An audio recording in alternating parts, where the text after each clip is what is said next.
Bonjour, dans cette vidéo, on va parler de tous les éléments dont on va se servir, toutes les mesures et les termes liés au matériel. Donc, il y a tout ceci et plus encore. C'est pas très compliqué, mais effectivement, on va utiliser ce qu'on appelle une équerre pour réaliser un certain nombre de mesures. Tout d'abord, le banc.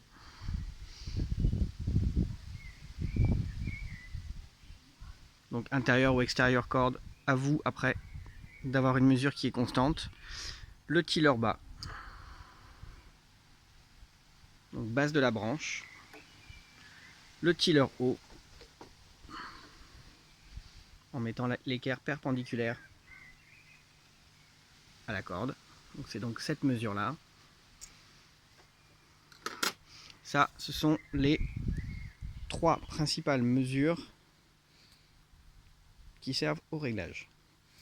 Maintenant, sur les termes qui servent à nommer les parties de l'arc, on a la poignée centrale, le grip, le repose-flèche et son aiguille, le berger buton qu'on voit ici,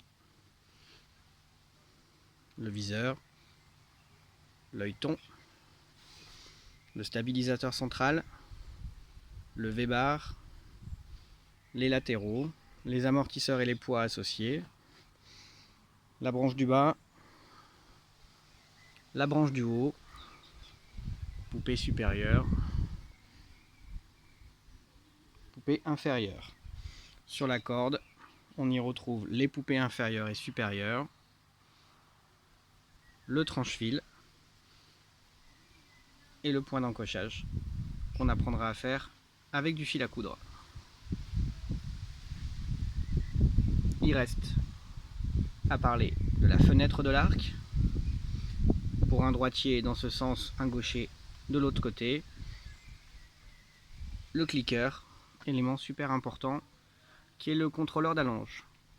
Il peut être magnétique ou en lamelle, comme ici.